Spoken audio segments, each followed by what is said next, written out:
நிகழ்ச்சியிலே பேச இருக்கின்ற தேமுதிகவுடைய பொருளாளர் அன்புக்குரிய தம்பி எல்.கே. சுதீஷ் அவர்கள். தம்பின்னு சொல்லல, தம்பின்னு சொல்லலாமான்னு கேட்கிறேன். அது போட்டு வேற ஏதாவது போடுற போறாங்க. தேசிய பறவை சி.கே. பெருமாளின் 80வது பிறந்த நாள். 80 வயசு ஆயிடுச்சு உனக்கு? ஆச்சரியமா இருக்கு.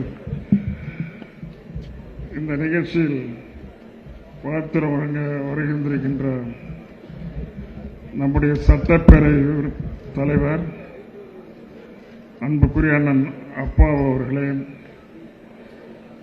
எங்கள் இயக்கத்தினுடைய தலைவர் ஐயா வீரமணி அவர்களே, இந்த நிகழ்ச்சியிலே பங்கேற்று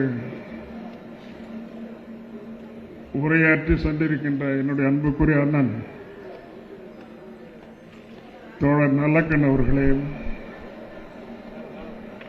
எனக்கு பின்னாலே உரையாற்ற வருகின்றிருக்கின்ற தேசிய காங்கிரஸ் கட்சியினுடைய மேனாள் தலைவர் என்னுடைய அன்புக்குரிய நண்பர் தங்கபால் அவர்களே, நிகழ்ச்சியிலே பேச இருக்கின்ற தேமுதிகவுடைய பொருளாளர் அன்புக்குரிய தம்பி எல்.கே. சுதீஷ் அவர்களே. தம்பின்னு சொல்லல, தம்பின்னு சொல்லலாமான்னு கேட்கிறேன். அது போட்டு வேற ஏதாவது போடுற போறாங்க. இந்த நிகழ்ச்சியில் பங்கேற்று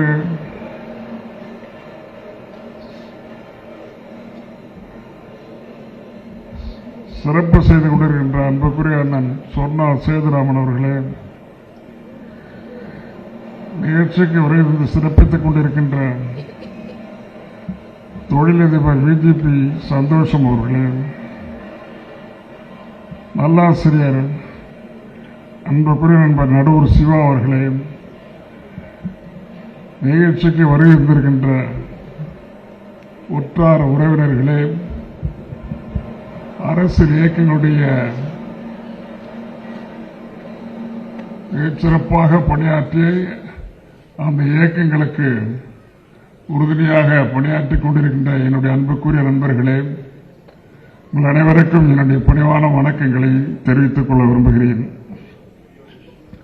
என்னுடைய அருமை நண்பர் சி.கே. பெருமாள் அவர்கள் என்னுடைய உறவினர் மட்டுமல்ல, அதே நேரத்தில் சிறுவயது முதல் என்னுடைய நண்பராக மிகச்சிறப்பாக வேறொரு இயக்கம்னா அது தேசிய இயக்கம். நாங்க மாநில அளவில் நடத்துகின்ற இயக்கத்தினுடைய உறுப்பினர். ஆனால் அவர் தேசிய இயக்கத்தினுடைய மிகச்சிறந்த முன்னணி தலைவர்களில் ஒருவராக இருந்து பணியாற்றிக் கொண்டிருப்பவர். இங்கே 2 தலைவர் வந்திருக்காங்க. காங்கிரஸ் இயக்கத்தினுடைய முன்னாள் தலைவர்கள், மேனாள் தலைவர்கள் அண்ணன் திருநாவுக்கரசு வந்திருக்கிறார்.